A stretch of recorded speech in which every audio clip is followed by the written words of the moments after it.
Assalamualaikum warahmatullahi wabarakatuh. Wilujeng tepang dangu deui para wargi sareng pribados Kang Nacep dina channel Nacep Tilu Jes. Dina danget ieu pribados teh seja mang dongengkeun deui urang neraskeun deui hancagarapan dongeng Sunda nya. Nyaeta dijer carios dina danget ieu nu baris diteraskeun teh nyaeta Munjung karya pangaresana Moh Amri. Atuh langkung ti payun pribados teh nadawidi kamantena nya pangaresana Moh Amri. Wireh dina danget ieu pribados teh bade ngademang dongengkeun. Kamari teh nembe dugikeun ka ieu nya Mang Uham teh nyaturkeun ieu ngopet tah ngan teh acan tamat cenah aya ieu perbentenan cenah perbedaan sareng hartanya bagian hartaeun cenah. Kumaha atuh cenah kajucungan caritana ieu nu ngadongeng teh? Ya biasanya ieu mah ngadongengkeun nu nuju ngadongeng ieu. Nanging sateu acan dikawitan pribados nyuhunkeun bantosanana kanggo di-subscribe, like, komen sareng di-share. Atuh supados teh nyangkolong kana waktos mangait kana wanci urang teraskeun bae wilujeng ngadangukeun.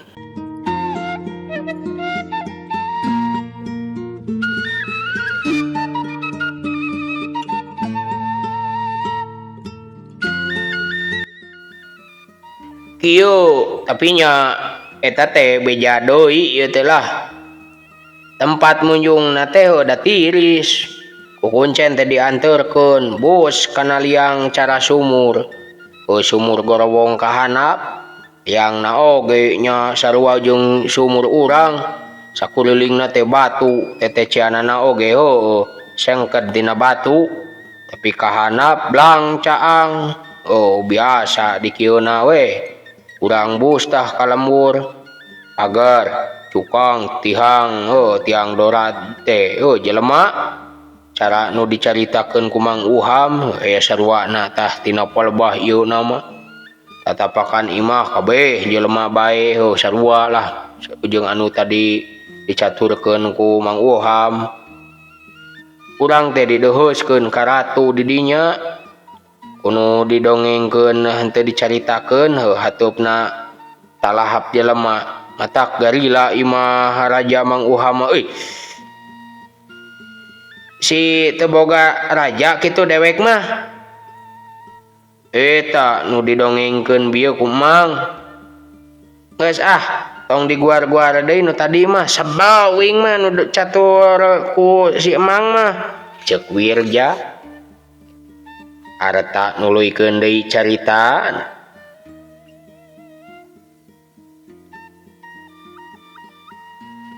Tah ngadoheus wae atuh urang teh ka ratu. Di dinya dipariksa naon maksud galantang kuncen nu mangjawabkeun urang. Nya eta bisi urang salah pok cenah. Ratu teh nyanggupan ge teh baris nyauran ku nyabrana tapi estu atuh aya pamenta pikeun pameulina kalapa samangar cenah eta teh atawa kalapa saanu hulu sarua eta teh bilanganna teh jeung jame sarupi caosna sataun hiji atawa 2 tahun hiji 3 tahun hiji kumaha we pangsanggupan urang. Anu bisa ngawada satahun hiji kacida tereh beungharana atuh pasti geus jadi we eta mah sor urang teh disuguhan dahar make angeun lauk dinarek nyebeuhkeun nya saperti tadi deui carita Mang Uham teh bukur angeun teh aya nu sigah leungeun atawa suku anak urang kudu ambae dihakan teh nabet eueuh nu sahijieun ngan matak sebal bae euy ceuk Wirja. Atuh da hayang beunghar ngahiji jeung jurig nya kudu ludeung ngahakan anak boh pamajikan dulur indung mana we anu pangheulana dibaktikeun eta tanu dihakan teh. Aduh kabina-bina eta mata Cek Wirja. Di mana teuing atuh nu ngopet disebut jelema hade geus beres dadaharan pok we di papatahan ke teh peta-petana di imah teh. Maitkeun janji datang ka imahna si nu munjung teh engke teh nyampak geus ngaruang mayit tepung tahun tak kudu ngeusian wadal tara ujug-ujug ngawadalkeun atuh barayana nu landes. Tapi bujangna heula ieu mah da puguh jelema teh nyaho dina naon nya nurut atuh saomong dunungan teh nyaho padahal mah eta teh sok bari dilejokeun dijieun tumal euy. Lamun aya nu ngageroan ngaran dununganna cenah kudu ditemalan ku si badega teh asa nyebut ieu we cukup lah isukna bujang teh pasti geus jadi mayit. Bahula bejana di Bandung aya tah nu beunghar nya kitu tara awet bujang saban taun teh kudu wae aya bujangna nu paeh babakuna bujang Kakashi sok dibawa sarasia barang geus mindeng tara aya nu daek diasih atuh jeung dina peutingan diwadalkeun ngarah ulah kaciri cenah sok raramean nu babantu diharewosan cenah nemalan nu ngageroan kanu boga hajat. Nemalanna teh cukup ku nyebutkeun ieu we euy di dieu cenah kitu eta teh sakitu ge cukup euy kenyahoan deui eta teh mangkeluk teh sok ngawadalkeun. Nu dibantu waktu raramean tah atuh ari raramean nyaan lain rek ngarah piwadaleun eueuh nu daek tah dihiras rek muruhan sarerieun jelema teh minantuna ge geus beak sababaraha hiji cenah ku jelema eta teh diwadalkeun. Aya wae tah nu mangarti budak ngora rupana mah basajan euy daek bubujang di dinya malah geus dibibita cenah dek dipulung minantu.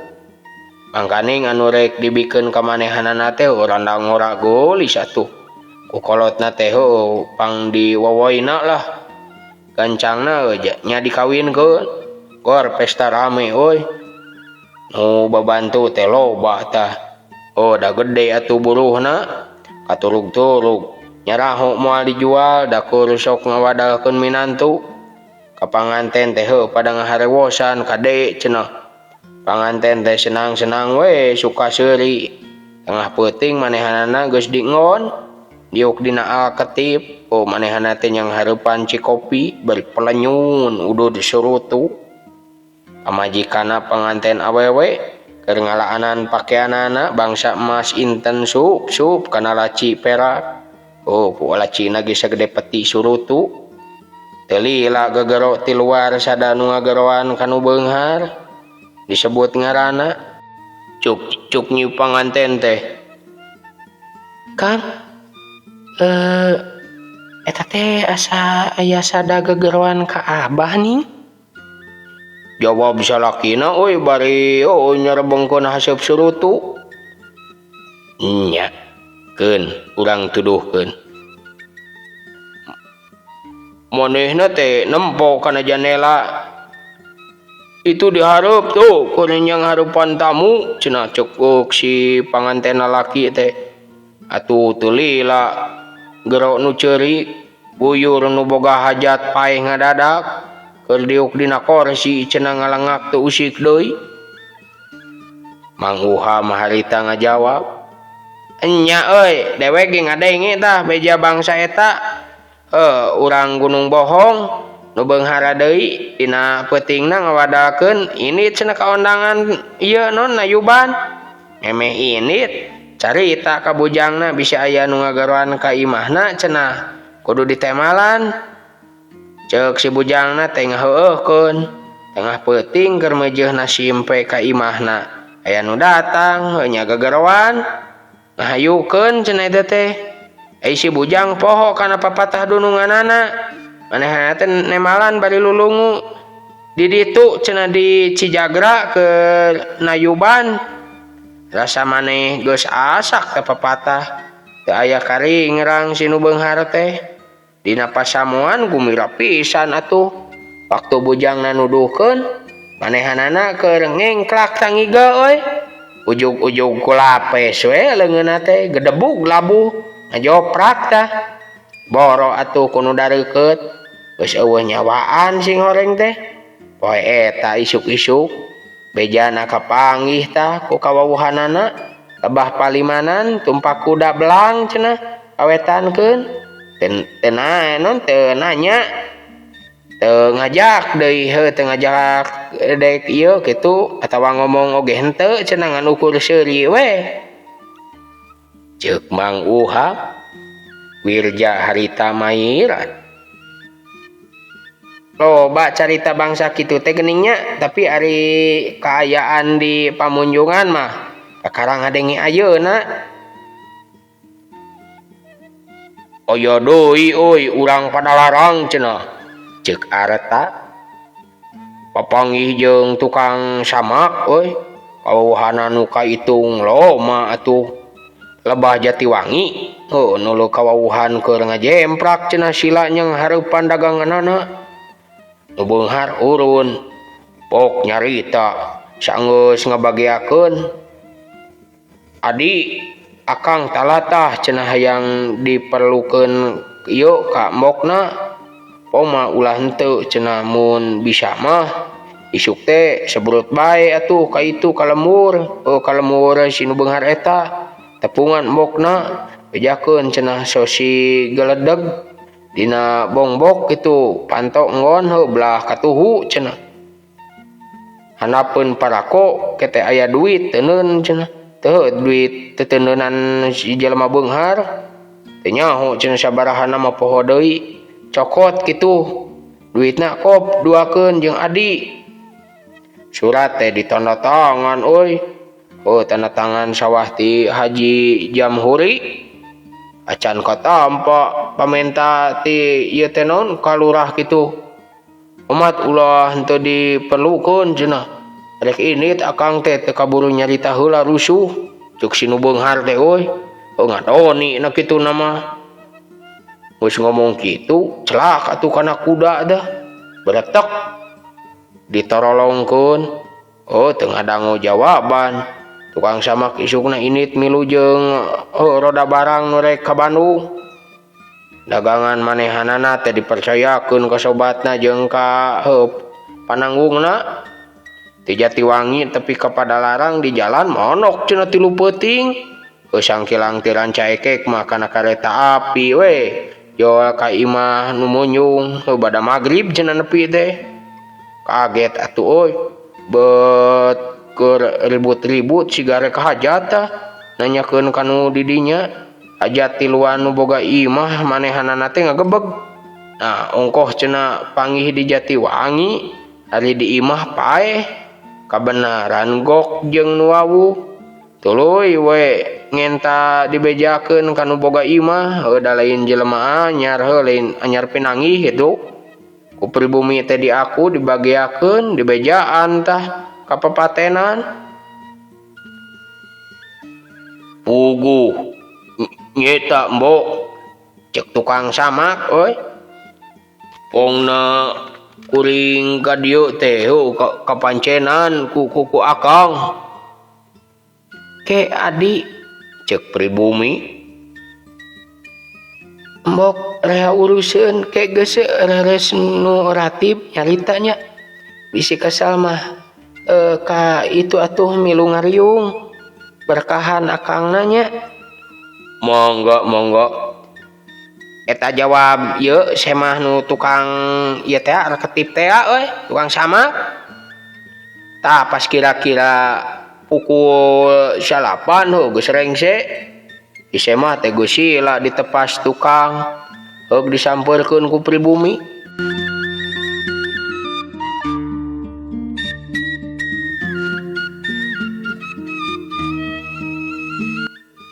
aya picaritaeun naon ieu teh mbok is nu eudeuh ke mbok dek nanya aya picaritaeun naon ka mbok Wah harita semah teh ngawalon.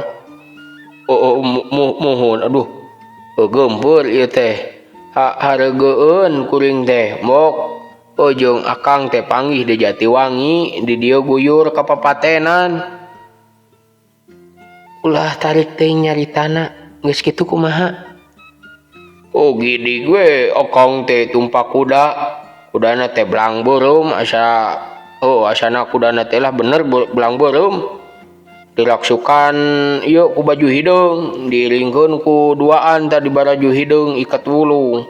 Malah ka kuring teh aya talatah supaya ditepikeun ka embok.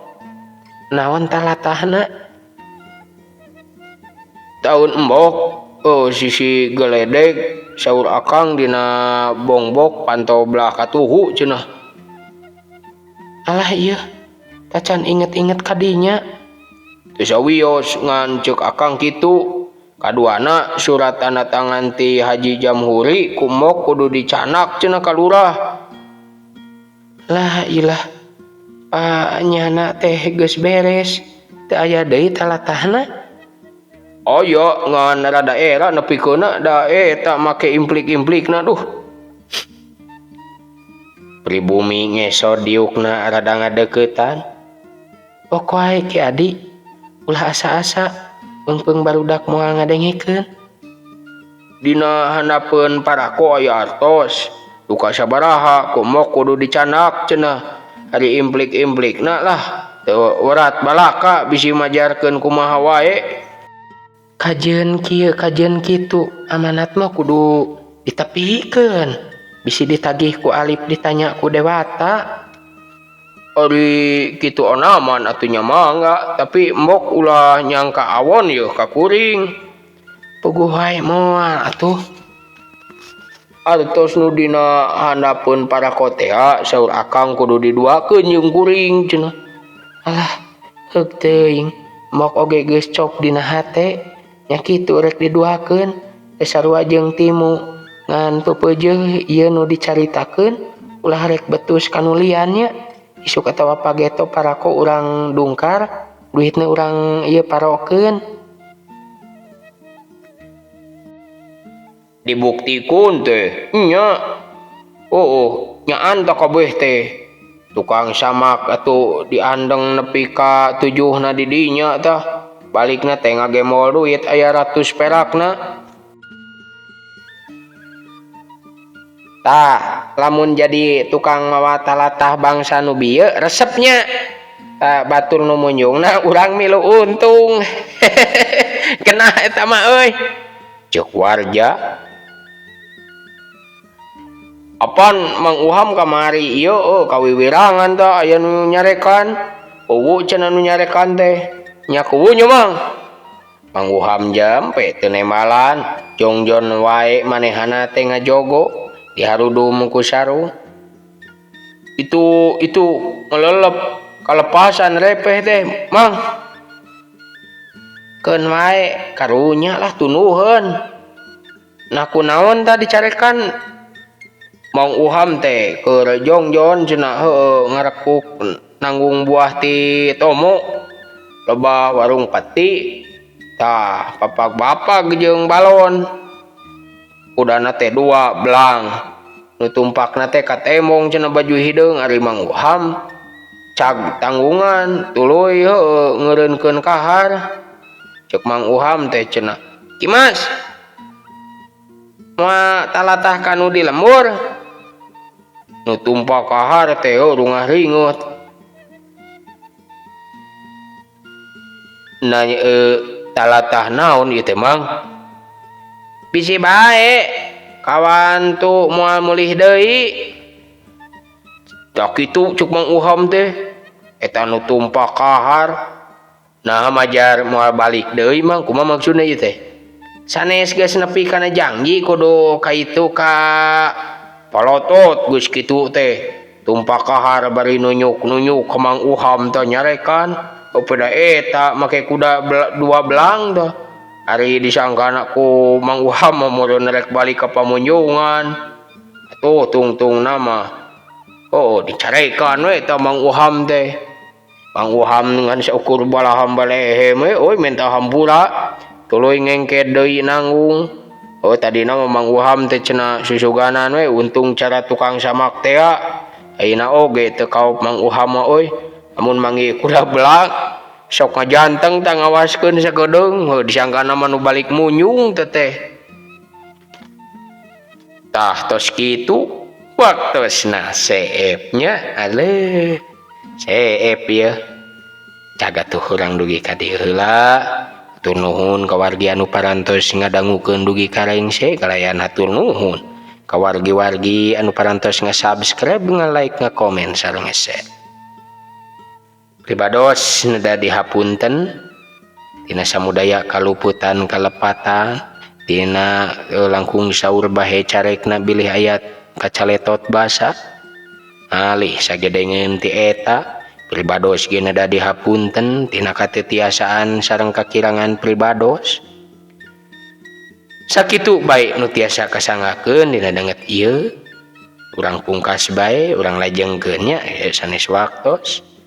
Wassalamualaikum warahmatullahi wabarakatuh.